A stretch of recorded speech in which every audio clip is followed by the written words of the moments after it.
On this episode of the Best of Bias podcast, you got Lydell Dinero back in action, straight back from Thanksgiving break. I'm sorry, guys. I hope you guys heard the little snippet I had for y'all. Hope you had a happy holidays. But we back in the building, brand new merch, brand new t-shirt, and some brand new pop culture to talk to y'all about. We got sports today. We got pop culture today. We're doing two parts because I'm experimenting a little bit. You know what I mean? Usually I do all the sports up top and kind of go through kind of chronologically down to the pop culture and cinema corner type stuff. I think I'm gonna do it in two parts this time because the episodes will be a little longer and I haven't been time stamping, so I could lose some interest in the middle there if people specifically just want to hear pop culture, just specifically want to hear sports. So what I'm gonna do for our not audio not audio listeners, for the audio listeners, you will hear probably just a podcast, a full podcast. But for the visual listeners, we're dropping it in two different like videos instead of one long video. So it's a little more easily digestible. And you can pick which side you actually want to listen to if you don't want to watch both, which is okay, but I'd rather you watch both. But either way, as long as you watching, you supporting the fam and supporting the Best of Bias podcast, we all good. But yeah, it's a good podcast today. We got some NFL to talk about. Some college football playoff to talk about. The regular seasons are almost over. It's time for championship week. Fantasy football playoffs are starting. NBA in-season tournaments going. Wild shit is happening. And we got pretty much some nuggets to talk about. Just a whole bunch, some predictions for week 13. It's just a bunch of that. And then pop culture side here, we got a bunch of pop culture topics to talk about. Haven't really touched on the Diddy stuff yet. I haven't really touched on some of the Altman and OpenAI stuff. Von Miller drama. So a lot of stuff to talk about in pop culture. So I'm gonna give it to you in two different pods, just in case I expound a little bit more on one side. You guys both get what you need as far as what you like. But if you like it all, don't worry if it's two videos. You watch both, like, subscribe, comment, all that shit on that one. Then you move to the next one, like, subscribe, do all that again. It's basically double the fun for y'all. And we also gonna try to give you some live information, some live updates from LA Comic-Con this week. I'm there on Friday.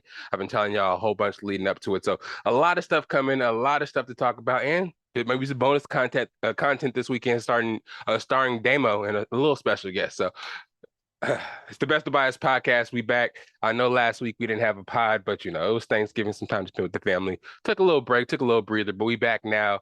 You know what I'm saying? Happy Friday, happy day, happy end of the week. Let's get right to it. It's the Best of Bias podcast. It's the Best of Bias podcast, where that theme song at. Tongue tied on this Friday. Let's get it. Yeah. It's the best of bias. You need the earful, you should try us. From pop culture to the movies to unite us. It's the best of bias. Your best of bias. It's the best of bias.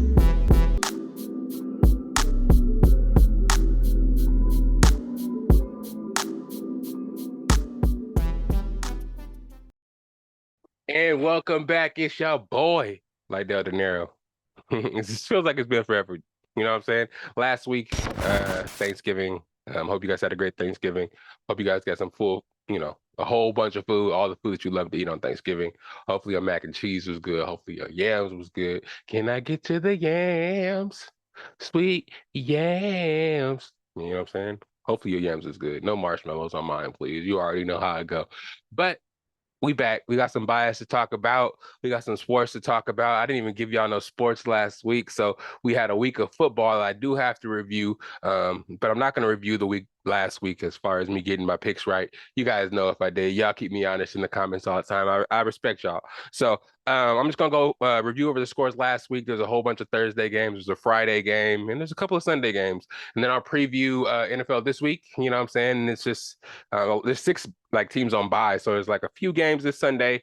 And we'll get into some shit. So without further ado, let's get right into it. But we're gonna start with some college football. Excuse me, man. I don't know what's going on with my nose right now. Sorry about that. But yeah, let's talk about the college football. Latest college football playoff rankings just dropped recently. A little bit of movement. I think was it 2 weeks ago? I think it was. Was it last week? I don't know. I'm getting my days mixed up. But Ohio State did lose to Michigan, dropping them from the college football playoff, actually dropping them to number 6. The standings right now, as far as the top 8 go, because those are really the people that are in contention to make it if any movement happens. But we have Georgia at number 1, Michigan at number 2, Washington at number 3, Florida State at number 4, Oregon number 5. Number 6, we have Ohio State after that loss to Michigan. And then Texas is number 7, following up by number 8, Bama, because Texas beat Bama, so that's only right, both having one loss. So I am very, very, very excited for this week. It's championship week, like I said at the beginning. All these teams that are in the top of the brackets, that are in the top 4, have championship games they have to win in order to stay in that spot. As far as Michigan goes, they play Iowa. Ohio State doesn't really get a chance to redeem themselves in the championship game because there's I think there's divisions, I guess, for their conference championship, and the winner of that side gets to advance, and maybe Michigan and Ohio State on the same side. I'm not really well versed in the Big Ten's championship system, but I will, because we go in there next year, so we will get real familiar. You know what I'm saying? But right now, I'm not too sure exactly how their system works, but they're playing Iowa, I believe. Let's see, Georgia plays Bama, which is a big game for them in the SEC championship, because if Bama gets that quality win over the number 1 team, do they jump into the playoff automatically over, undefeated and champion of the ACC, Florida State? I don't think so. Florida State's playing Louisville, but if they lose to Louisville, they will drop out, hopefully pushing Oregon in. Oregon still has to win against Washington, so if Washington loses to Oregon, do they get to stay in the top even though they only have one loss? I don't know. And then you have, what other championships do we have? We have Michigan. Yeah, we talked about Washington, Florida State. Texas plays, who do they play? Texas plays Oklahoma State in their championship game. They do want to win this game to keep their hopes alive, just in case there's any slippage up top.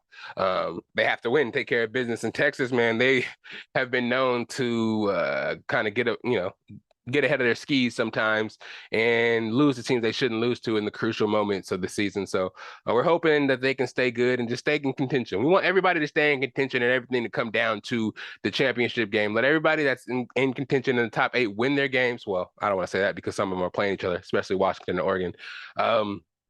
I want Oregon to win for sure. I'm gonna get to that game in a little bit, but the standings are good, and the top 8 teams, you know what I'm saying? Shit, on a neutral playing field, it will be a slugfest no matter who plays who, except for maybe Florida State. But Florida State's been looking good all year. They look like they could compete with some teams in other divisions. But the SEC, Big Ten, and Pac-12 have been really showing out this year, and the ACC teams haven't really been doing that well.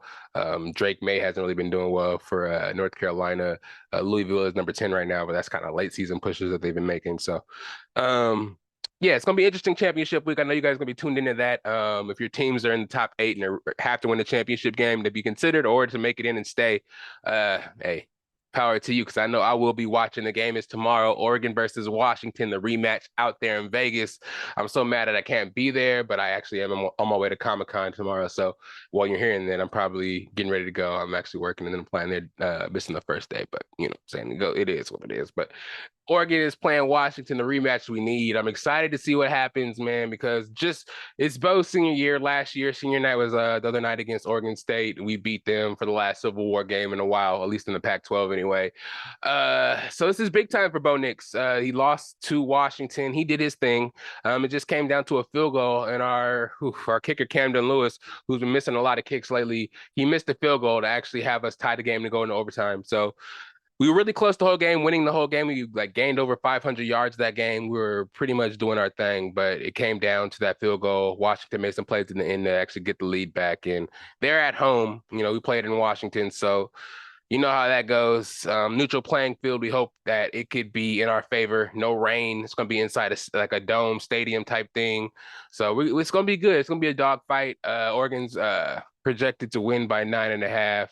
Last week was last week. I don't want to go too far into that and how Bo did his thing again and should be the Heisman winner. I don't want to hear anything about this Jaden Daniels type shit. He's only putting up the numbers he is because he is, playing teams that are, worse than his team and just playing to the last second of the game, even if they're blowing them out. Oregon blows out a team and Bo will be out by the first half. So if he was really trying to put on and win the Heisman like that and had nothing else to play for, he'd be putting up the same numbers as Jaden Daniels, excuse me. I don't have anything against him, but he did play at Arizona State and couldn't make it there. So he decided to transfer over to LSU, being the super senior he was with experience. You know what I'm saying? Yeah, it is LSU. Yeah, he's supposedly playing tougher competition, but I don't know. I think he's just a super senior talent that people were looking for quarterbacks in the transfer portal, and he was one of those quarterbacks that had experience that they thought can run the LSU unit. But I mean, he got hurt at one point, and also they lost a couple of games to take him out of contention. So was it really? And he stayed an extra year. He was there last year, didn't really do anything either. So no hate on the guy, but come on, if you're gonna transfer and go to LSU, you gotta have a better record and have some success there. Um, to win the Heisman rather than just putting up crazy stats against terrible teams. I know it's pretty good. Hey, 4 touchdowns and have 200 yards rushing. Or I don't watch the games to be honest. I want to be watching LSU games because especially if they're not really, in contention to win anything or compete for the college football playoff. The teams that I'll be watching are in contention to win the college football playoff or make the college football playoff or win the championship for their conferences. You know what I mean? And that's what I've been watching closely. But every time Oregon's playing, I see to the left, see to the right. Oh, Jaden Daniels does just. But it doesn't matter what he's doing right now because it means nothing. The team is not going anywhere. They're not going to play in the SEC championship. So he can just go out there and play backyard football and just make it happen. Like, come on. He's I don't think he's eligible to play the next year. So he has to go to the NFL, which I mean, I understand putting up those numbers for that case, because you got to do what you got to do to be able to get to the NFL, put up numbers and put up film. But I don't know. I don't see it as being that. I mean, I don't know. I don't want to make it seem like I'm hating because it could sound like I'm hating real easily.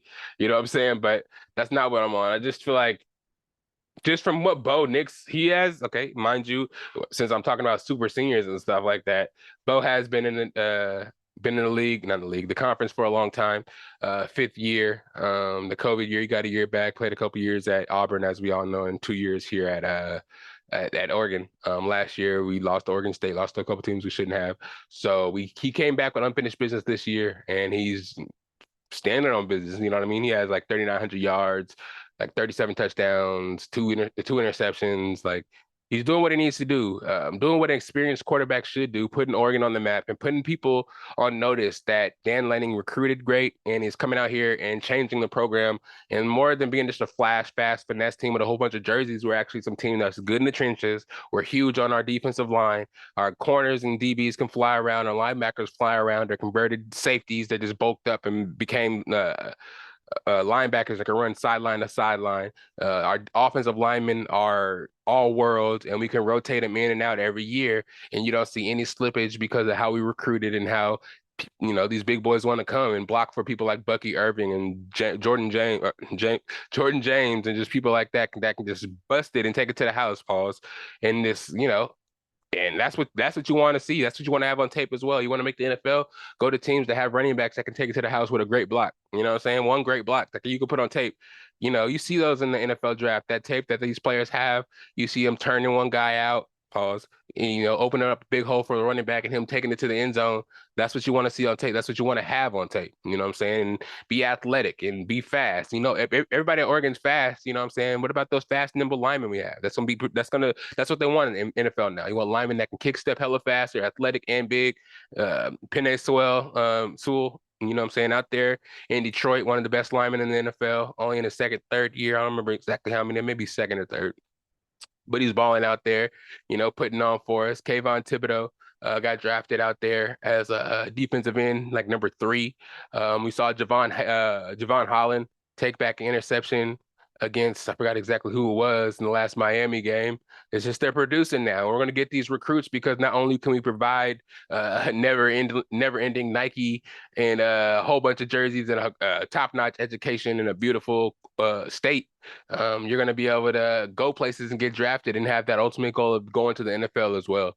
So I say all that to say, I think Oregon's going to take care of business, and I'm rooting for you. I don't want to jinx anything, but let's do it. Let's get into this college football playoff. We were in the first college football playoff. We should be in the last one when it's only 4 teams before they expand it to 12 when we get in every year anyways. Let's make history and win it for us before it expands to 12 to show them we ain't playing. But yeah, that's all college football. I'll talk to y'all next week and see how I feel about the results of those games. But NFL Week 12, again, I didn't make any picks for this week, but I'll just run through these scores real quick. And I didn't put the records on them this week either, so my bad, man. I'm sloppy. I'm getting sloppy. But anyways, we had 3 games on Thursday starting. These are kind of the common Thanksgiving people. Always got to have Lions, always have the Seahawks, but this one's a new one having the 49ers and the Seahawks. I don't think the Seahawks and Cowboys or Seahawks 49ers, I don't think one of them play every Thanksgiving, but I do know the Cowboys and the Lions do play pretty much every Thanksgiving. Not each other, but they play. But anyways, Thursday night we had the Packers versus the Lions. The Packers surprisingly won 29-22. Lions slipping a little bit, losing to some teams or letting some teams get in their heads and putting points up on them that shouldn't be putting points on them. And they definitely shouldn't have lost to the Packers. Jordan Love was showing some stuff out there, got the bite the turkey leg, was able to get that win on Thursday. The Commanders versus the Cowboys. Again, Cowboys playing inferior talent, always go out there and do their thing. They smacked up on the Commanders 45-10. Yeah, the Cowboys are on a revenge tour, man. They are doing what they're supposed to do against bad teams, and when they get up against good teams, they play hard. They lost to some tough games. Well, the 49ers whooped them, but the Eagles game, they made some mental mistakes and some mistakes in the game that they regretted towards the end because it kind of caused them to lose the game a little bit. The stepping out of bounds by Dak Prescott, the knee down on the out of bound down before the ball crossed the pylon for the rookie tight end, like little things like that cost them that game. So they're making it a thing to beat down the teams that they should beat in kind of revenge and letting their anger out for the losses that they did have because they want to be known as a team that can actually follow through. It's been many years that they've been hyped to be Super Bowl champions, but they always fell short because I don't know, one thing here, one thing there, but we'll see if they can do it this year. That defensive unit is looking crazy. Deron Bland breaking the record for pick sixes is crazy. Having six, I think he has five, maybe six. I think it might be six to lead the NFL and like the most in NFL history, which is nuts. But yeah, Cowboys won that game. Last Thursday night game, we had the 49ers and the Seahawks. 49ers in the season, not recently. They lost 3 games straight. Coming off their bye, they just kind of went on a tear and just beating teams handily. They played us, I think, last week, the Bucks last week, and they whooped us. They really, they were operating all cylinders. The starters were doing their thing as they always do when they're healthy. Defense was playing great as well, so they beat us by 14. And then they came out and they beat they played Seahawks this week as well, 31-13. I don't know what's happening to the Seahawks. Actually, they're playing right now. I'm recording this on Thursday, so they're playing right now. But when they play the 49ers, they look like the old Seahawks. They didn't really look too good. Geno, I don't know what's going on. He's reverting back to the old Geno. Maybe it was Dave Canales, but even if it was, he ain't doing the same thing for Baker, so I don't know what it was. Maybe it's in the Seahawks' water. I don't know what's going on, but the Seahawks did lose to the 49ers, and the 49ers are also on a revenge tour of their own because they keep making the NFC Championship, making the Super Bowl, and not really getting over the hump and getting that trophy. So they're on a tour to prove that, it's our time now too. So we have a lot of these teams on a crash course it's our time to win the championship. Eagles, 49ers, and the Cowboys are just on a crash course to see who can take it and who's going to represent the NFC in the Super Bowl, in my opinion. Friday, we had our first Black Friday game. We had the Dolphins versus the Jets. You know what happened in that game. The Dolphins won 34-13. The Jets are just not looking good.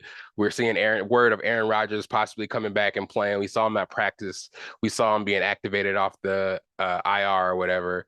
Yeah, I don't know. This is all window dressing to me. I don't think he's going to play, but hey, if anybody was to do some weird shit like this, I guess it would be Aaron Rodgers to break medical records and be healthy before anybody would ever expect it would be that guy, huh? Maybe, what I'm saying? I don't know. But yeah, the Dolphins won 34-13, and the Jets are just in shambles right now.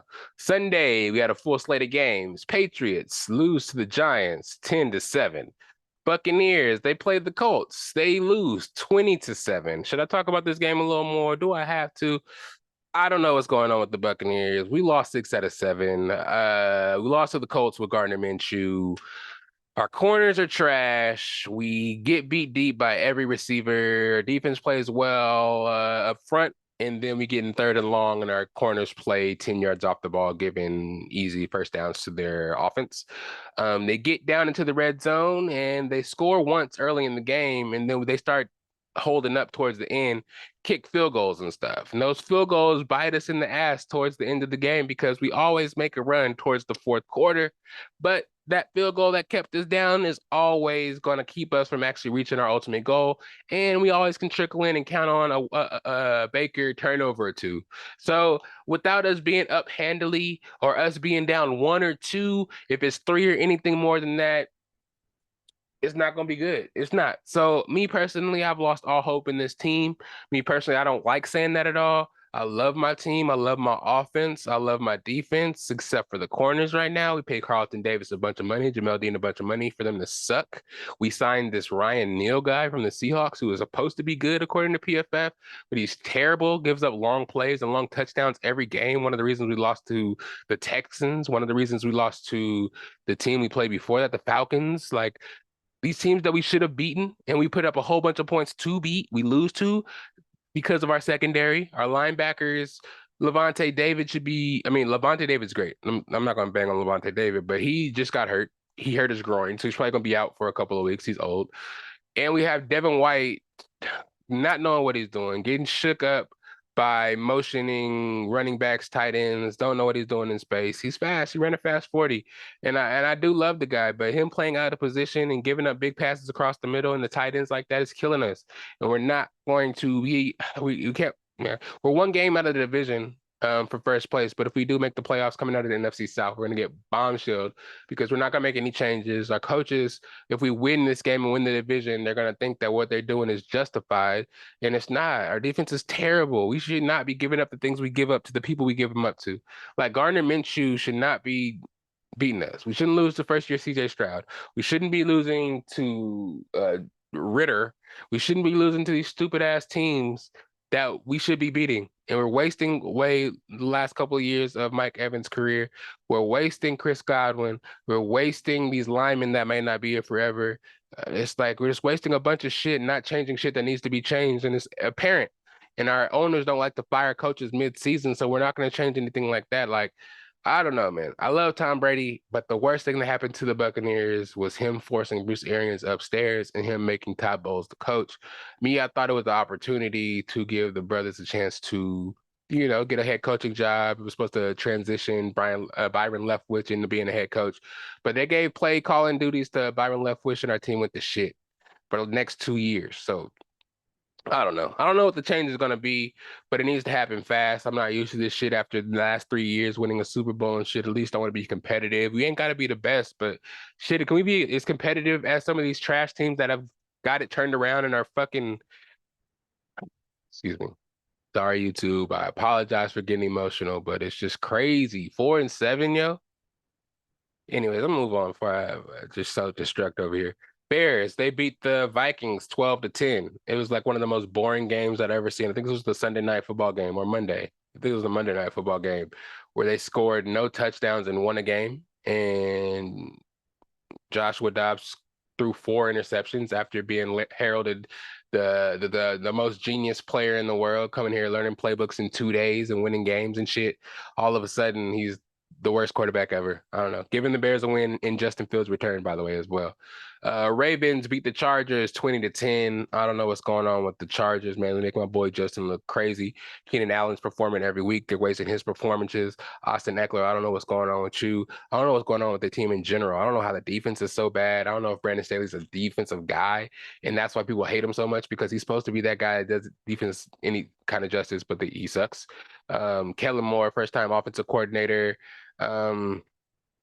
For the Chargers anyway, is, I don't know, they're wasting his talent too, making him look bad because Herbert's out there making plays, but firstly, all the receivers ever on the Chargers always get hurt every year. I don't know what that is.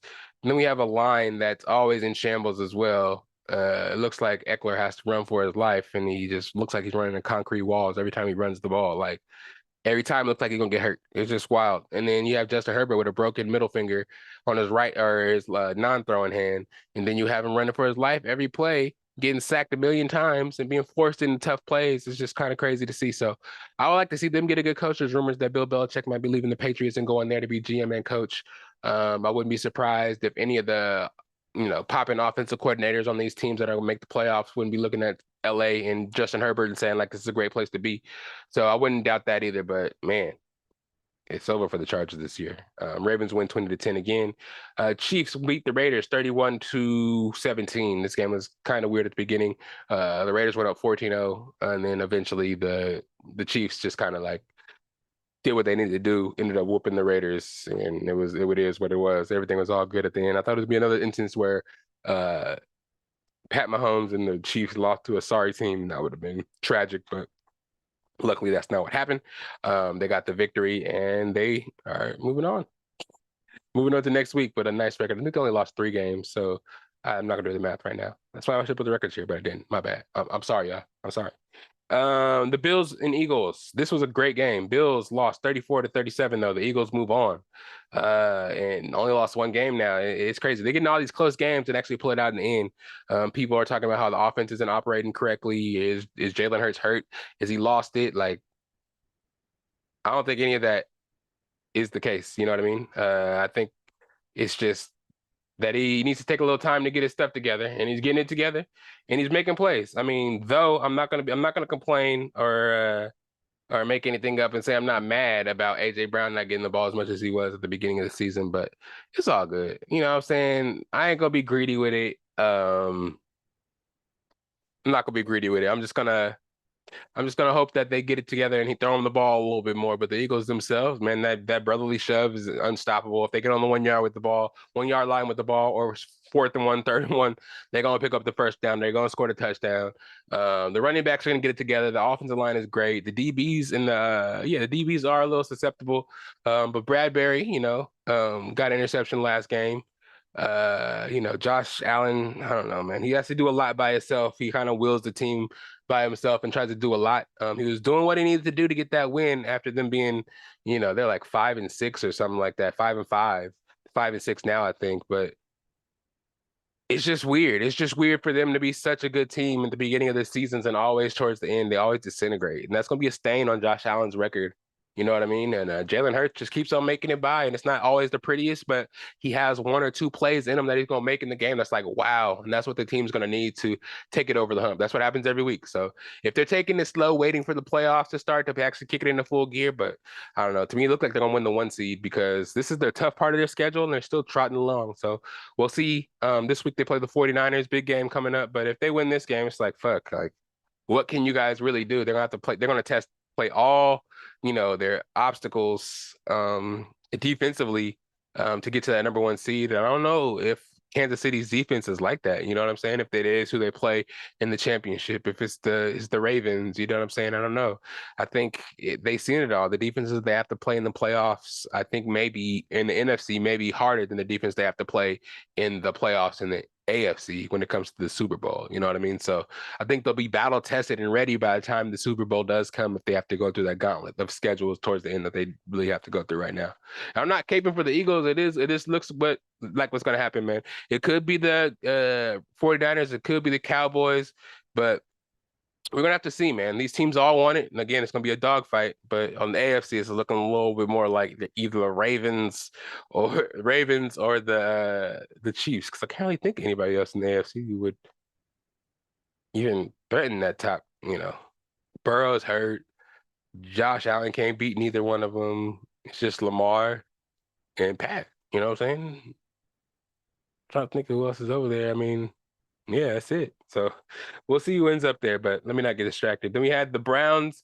Oh, yeah, and they won in overtime, too. So that's how exciting the game was. They needed overtime to decide the winner of that game, and the Eagles won. I'm probably not doing it justice, but I'm just trying to get through these. I'm not even going to front with y'all.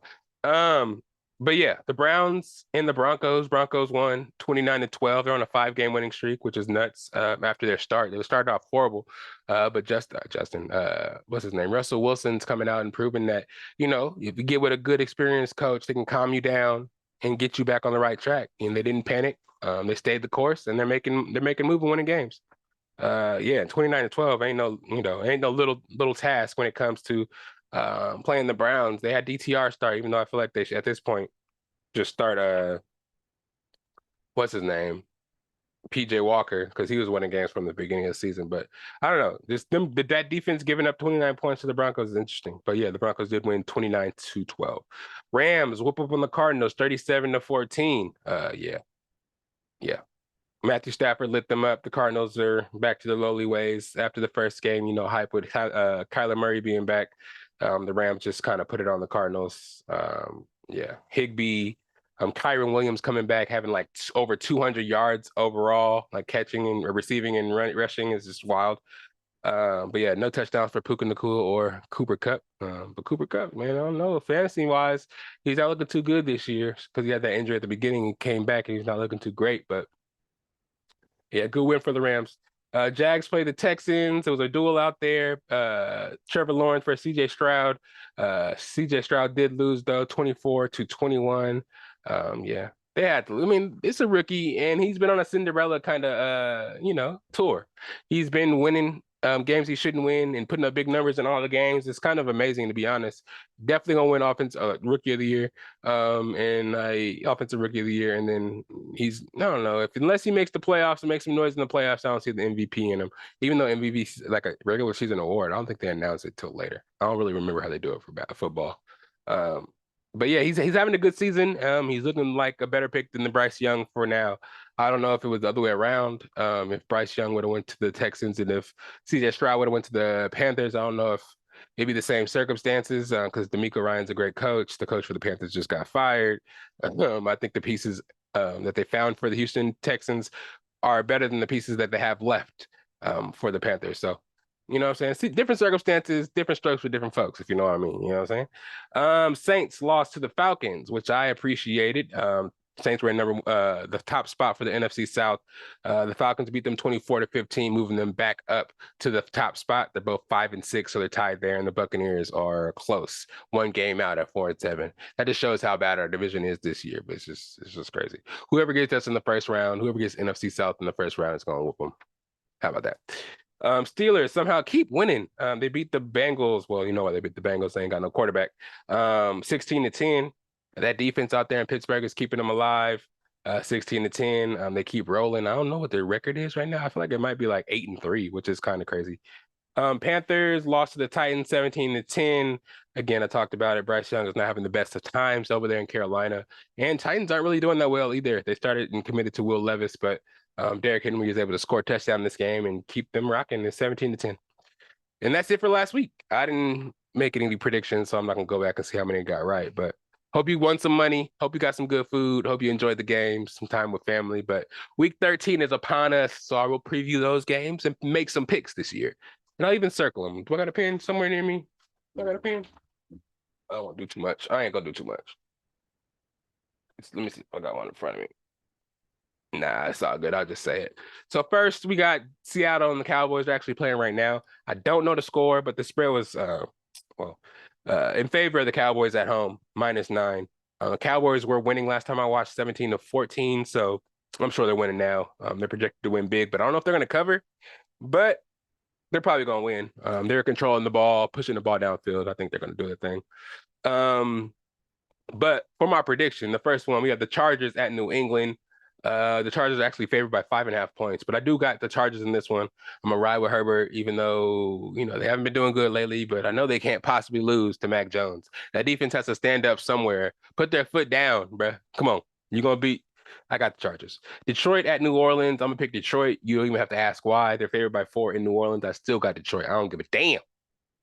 Well, if they're favored, I should pick them, but I don't care if they're in Detroit. That's what I'm saying. I mean, I don't care if they're in New Orleans. Is what I'm saying. Atlanta's playing the Jets. The Atlanta's favored by 2.5 or just 2 points in New York. I got the Jets. You know why? I got the Jets. And then we got Arizona versus the Pittsburgh Steelers. They're in Pittsburgh. Pittsburgh's favored by 5.5 points. Yeah, Pittsburgh. It's not even that hard of a decision. I don't even know how I paused like that. I was thinking to myself, maybe Kyler Murray can do a little something to get through that defense, but then I was thinking, nah. And then I was thinking, my headphones fell off. Then I was, thinking to myself, maybe, let me put them in front. Let me see if I put them in front. I was thinking to myself, maybe Kenny Pickett would just struggle with the Arizona defense. And as soon as I had that thought, I was like, nah, he won't. Nah, he won't. I think the defense will do enough to get the Pittsburgh Steelers in place to score easy points, kick field goals, short fields, stuff like that. Yeah, that's probably what's going to happen. I don't have to think too hard about it. That's what I'm saying. Steelers are going to win that for sure. Then we have Indianapolis Colts at Tennessee. Colts are favored by 1. Gardner Minshew.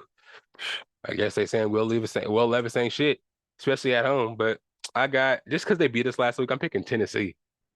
And since they ain't got Jonathan Taylor because he's on my fantasy team, I ain't got nothing to root for them no more. Go Tennessee. I got Tennessee. And then Miami at Washington. Miami's favored by 9.5 points in Washington. I've definitely got Miami in that game. Denver at Houston. Houston's favored by 3.5. I think CJ Stroud gets back on the right track. Five in a row for the Broncos. Something's got to give. They're away. They're gonna lose this one. Carolina Panthers at Tampa Bay. Tampa Bay favored by 5.5 at home. I got Tampa Bay for sure. But this is another one. This is another one for sure. I'm telling you guys right now. If y'all lose to the Panthers, like the 1-10 Panthers, I am no longer watching y'all this season. I'll follow along on my phone, but I'm a red zone it. I'm not. If you lose to the Panthers and make us a laughing stock of the NFL, I'm not watching anymore. And if Todd Bowles isn't fired, I may not even track on my phone. And I respect you, brother. If you could just go down to defensive coordinator and focus solely on defensive coordinator and wouldn't come up to the podium and give that bullshit excuse every time we lose. Oh, yeah, we got to get better. We just got to execute. No, we need to kick some asses in that locker room and tell them to get their shit together or they're getting cut or traded next year straight up. We don't care how much money they're making. We already fucking with dead money and dead cap space this year. We'll kick them out. Go do some, especially the corners. The corners that we drafted, I don't know what Jason Light has been doing, but the corners we drafted have been asked every year. And once we do let them go and they go to other teams, they're cut right away. We wasted high draft capital on all these corners over these last couple of years. You know what I'm saying? And they just end up cut. Hargraves, cut. MJ Stewart, cut. Who else? Jonathan Banks, cut. Like, what do you not see, Jason? The only thing you hit on was Antoine Winfield. Probably the only reason you actually knew who he was or did proper research on him because he was a son of an NFL player who played for the Vikings. You know what I'm saying? Like, but shout out Antoine though. He's raw. He was probably the best player on our defense besides Vita Vea. But yeah. Anyways, we gonna win that game. We better win that game. So we have the Browns at the Rams. Rams fair by 3.5. Man, I guess Deshaun Watson was that many points for these guys, but I would think the Browns will be favored in this, but I guess DTR is that bad. But yeah, I got the Rams too then. I'm going with Vegas in this one. I don't know. Browns must be that bad right now. This one right here, though, 49ers versus the Eagles. 49ers are favored by 3 points in Philly. I'm sorry, my Bay Area compatriots. I'm gonna go with the Eagles in this one. Me personally, I think the Eagles are on a mission. Like I said, I've seen some teams do some stuff to the 49ers defense, and I think the Eagles offense has enough to do those things. I mean, I don't know if they're gonna be able to stop the 49ers offense, but I think they'll be able to do enough to ball or clock control, ball manage, and keep the 49ers off the field. And I don't know, some of them might bust big plays because they both are big play people, you know what I'm saying? But we'll see. We'll see if Purdy can, because it's the team that took them out last year, if I'm not mistaken, in the NFC Championship, and they weren't able to. They had to go down to their fourth-string quarterback because that Eagles pass rush kept getting to him and kept doing things to him. But now I think the pass rush just got better. So we're gonna see what happens. It's gonna be a good game, but I got the Eagles in it. And we got the Chiefs versus the Packers in Green Bay. I got the Packers. Oh shit, what did I say? I got the Chiefs in that one. Bengals at Jags. I got the Jags. No Joe Burrow means no win. So to repeat everything, I'm gonna skip the Cowboys in Seattle. Chargers at New England. I got Chargers. Detroit at New Orleans. I got Detroit. Atlanta at New York. I got New York Jets. Arizona Cardinals at the Pittsburgh Steelers. I got the Steelers. Indianapolis Colts at Tennessee. I got Tennessee. Miami Dolphins at Washington Commanders. I got Miami Dolphins. Denver Broncos at Houston. I got Houston. Carolina Panthers at Tampa Bay. I got Tampa. Cleveland Browns at LA Rams. I got Rams. San Francisco 49ers at Eagles. I got Eagles. Kansas City Chiefs at Green Bay. I got Chiefs. And Cincinnati Bengals at Jaguars. I got the Jaguars winning at home. Battle of the Cats, man. The Battle of the Exotic Cats, you feel me? Where better to play that game than Florida? You're damn right. But yeah, that's the Week 13 preview. Let's see what else I got on the sports docket. I got some NBA for y'all. NBA check-in. Let's check in with my Nuggets real quick. The Nuggets sit at 13-6. We are in second place in the West as it stands right now. I don't know if because the Thunder are playing right now. I think they're going to win. If they win, I think they get a 12th win, putting them at 12-5, if I'm not mistaken. So they won't pass us up. But the season has been good to us. Even though Jamal Murray got injured early, he missed the last 8 games, came back last night when we played the Houston Rockets. Actually, the third time playing the Houston Rockets, which is crazy and bizarre due to the in-season tournament and them being in our group. We had to play them a couple of times, which is kind of crazy. But yeah, we've been doing well, man.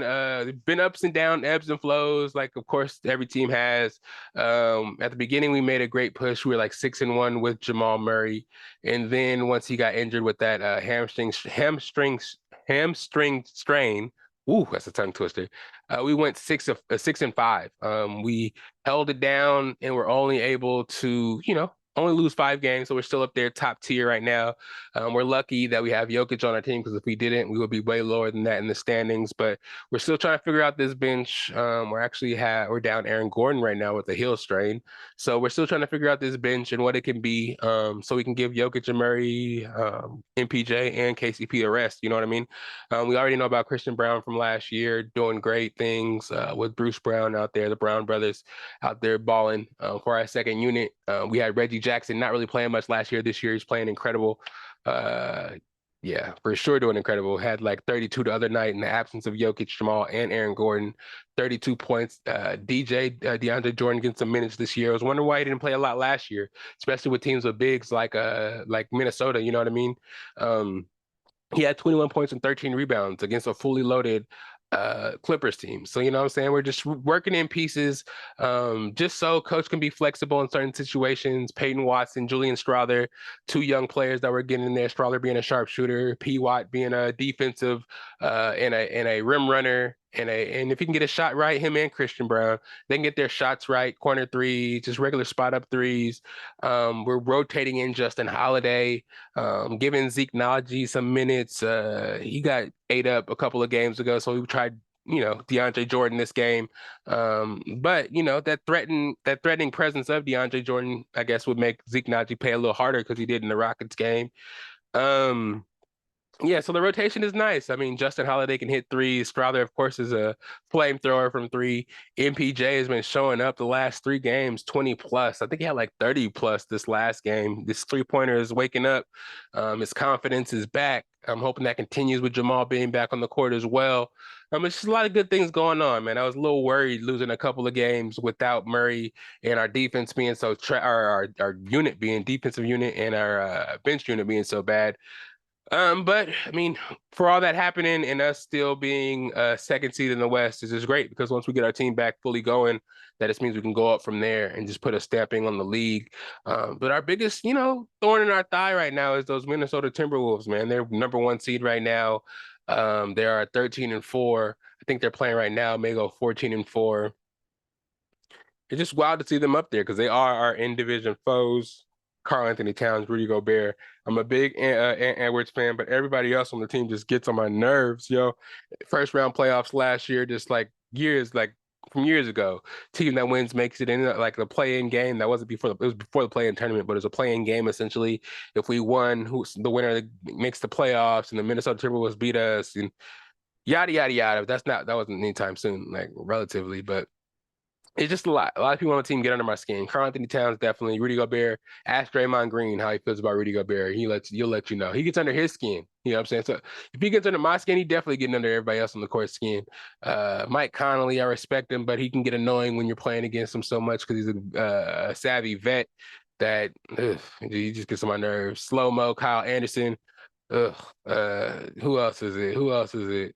A whole bunch of those players. Naz Reid. I ain't got no beef with Naz Reid. He's a good player, you know what I'm saying? But he playing too well. I don't like it.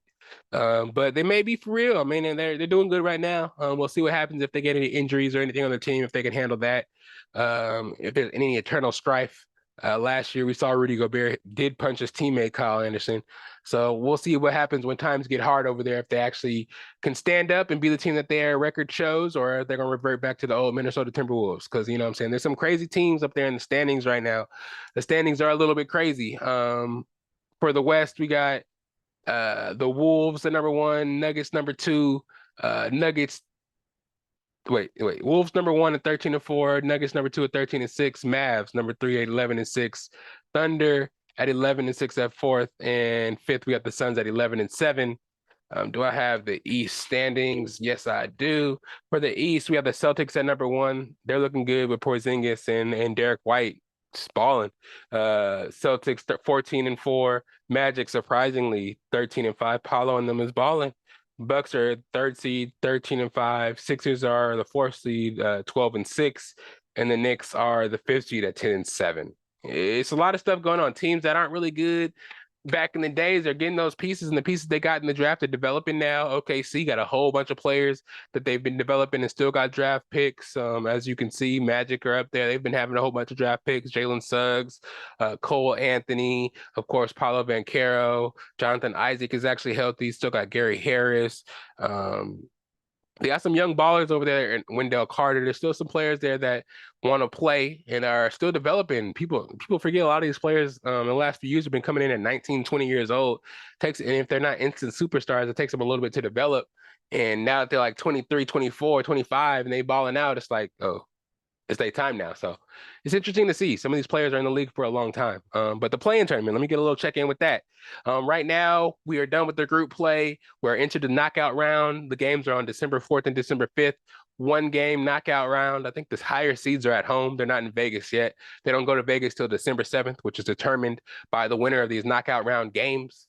For the West side, we have the number one seeded Lakers playing the number four seeded Suns. And then we have the number three seeded. Yeah. We have the number two seeded Kings playing the number three seeded Pelicans. The Lakers game is on December 5th, and the Kings versus Pelicans is on December 4th.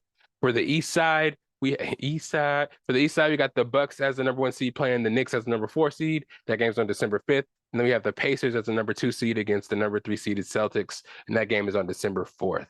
So yeah, like I said, this game is a knockout round. All the higher seeded teams are at home. After this, it's determined.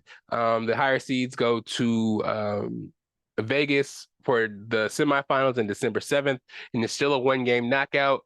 And then the winner of that goes to the championship round in Vegas, and they get all that money and the cup, the trophy, and the title of NBA Cup champion, I think it is. So yeah, it's coming down to the nitty gritty.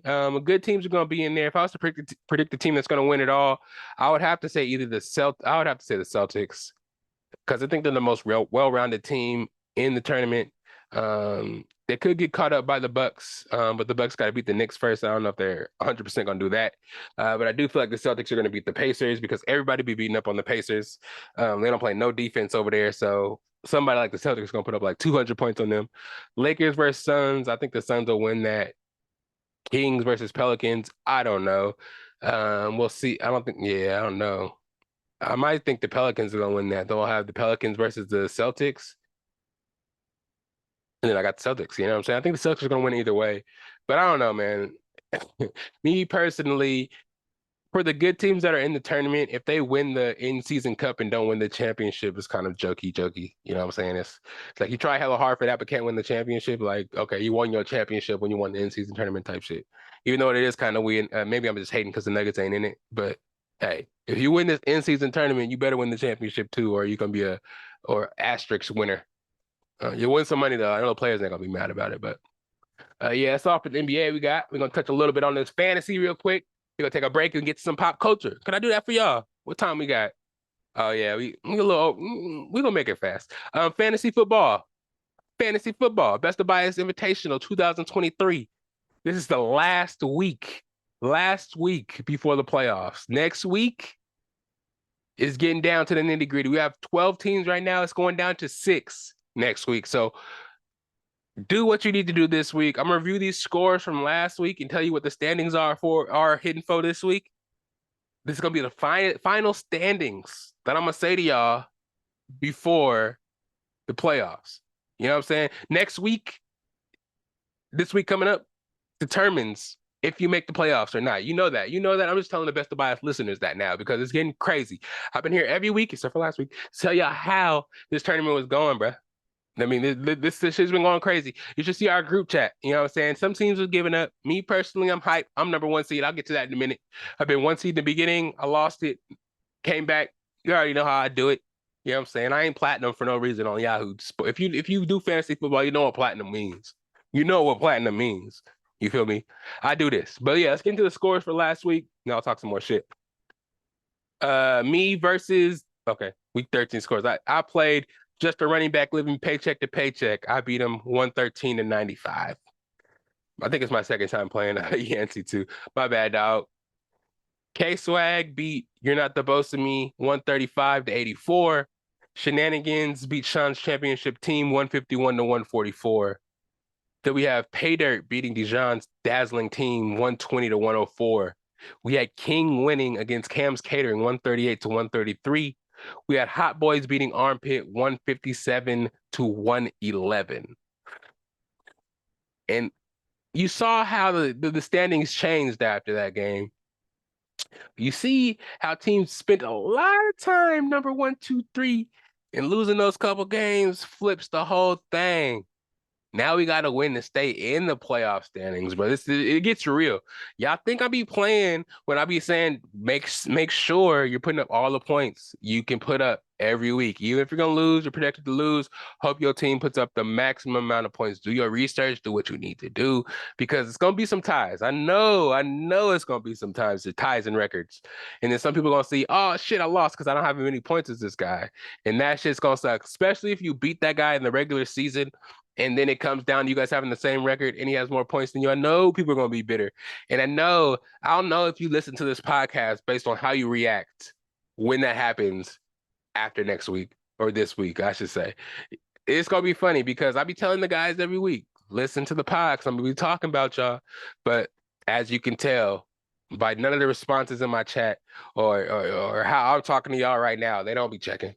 So I'm telling y'all right now, if y'all know what's good for y'all in this league, y'all make some good choices this week because there's at least 8 teams that can make the playoffs, and there's only 6 spots. First 2 spots get a bye. And me personally, I'm not going to brag because I think I solidified the number 1 spot, and I do got the first week in the playoff bye, and then I have the lower seeded winner, whoever wins out of the lower seed. So I'm sitting a little pretty. I'm not going to wood everybody on my team stays healthy. I'm not going to get too confident right now, but I'm liking what I'm seeing. I'm liking the effort from all the guys. Nobody quit this year. Everybody was straight up. It's the most prize money we ever fucked with. And it's going to get bigger and bigger every year. I might broach 100 again next year. We may pick it up a little bit, but I think... I like where we are in this live. You know what I'm saying? It's always going to be live. If you want to be in this tournament, man, I don't know if I'm willing to go to 14 teams because that's too many. But you know what I'm saying? If some people can't afford the $100 again next year, if they're not confident enough to step into the tournament bracket, if they don't want to be a part of this winnings, $900 for first place, $200 for second place, third place, get your money back. If you're not interested in that, I can't do nothing for you. But if you don't want to play, I understand. Save that money. There's a lot better things to do than technically sports gambling. This isn't really, well, I guess it is kind of, but it's fun. This year we getting a belt. You throw that belt over your shoulder, you see your name etched in there as the first champion and the first holder of the belt of 2023. It's gonna be on a different level, yo. It's gonna be on a different level. It's just going bigger and better. As the Best of Bias podcast and the Best of Bias media gets bigger and better, this tournament's gonna get bigger and better. And we're gonna do some bigger and better shit. But standings, let me get that to y'all right now before I switch over, get into this break and switch over into this pop culture for y'all. Standings here. First place, you got me at 9-3. Second place, you got Hot Boys at 8-4. Third place, Shenanigans at 7-5. Fourth place, we got Camps Catering at 7-5. Fifth place, we got K-Swag at 7-5. Sixth place, we have Armpit at 6-6. Seventh place, we have King at 6-7. Eighth place, we got Pay Dirt at 5-7. Ninth place, we have Sean's championship team at 5-7. 10th place, we have You're Not the Boss of Me at 5-7. 11th place, Dijon's dazzling team at 4-8. And then last place at 12, we got just a running back living paycheck to paycheck at 3-9. But yeah, top six are in the playoffs. Playoff position guys right now. Me, looks like I'm getting that first round bye as of now. If we enter today, and then John will get the other one at number 2 seed. And then if it ended today, we'd have K-Swag versus Cam's Catering, and then Shenanigans versus Armpit, which would be an incredible instant classic playoff matchup. But there's still a week, and there's still times. Like I said, everybody up to 8th place technically has a chance to make it to the playoff. Or I guess it puts in 9th place and has a chance too. If 6 through 7, 8 lose, you know what I'm saying? There's a chance for everything. So don't give up. It's the Best of Bias tournament. And with that, we're gonna go to a break. But again, if you want to be in the Best of Bias football tournament or Best of Bias fantasy football tournament Invitational 2024, hit me up. Just like hit me up to contact me for anything else. Just hit me up and we'll get you a win there. But yeah, we're gonna get into this commercial break real quick. And well, if you're a visual watcher, it's gonna be on part 2 of the Best of Bias podcast. You're gonna go ahead and click over on the next video. But before you leave this one, hit the like button down there, leave a little comment, let us know what you want to hear on the sports segment. But we are gonna be right back. It's gonna be part 2 of episode 188. I don't think I announced that at the beginning, but it's episode 188, season 2, episode 23, I believe. So we getting up there. But yeah, we'll be right back with some pop culture. Get you some water. I'm gonna get me some water. It's the Best of Bias podcast. Lydell Dinero in the house. Let's get it. It's the best of bias. You need the earful, you should try us. From pop culture to the movies to unite us. It's the best of bias. Your best of bias. Yeah, it's the best of bias.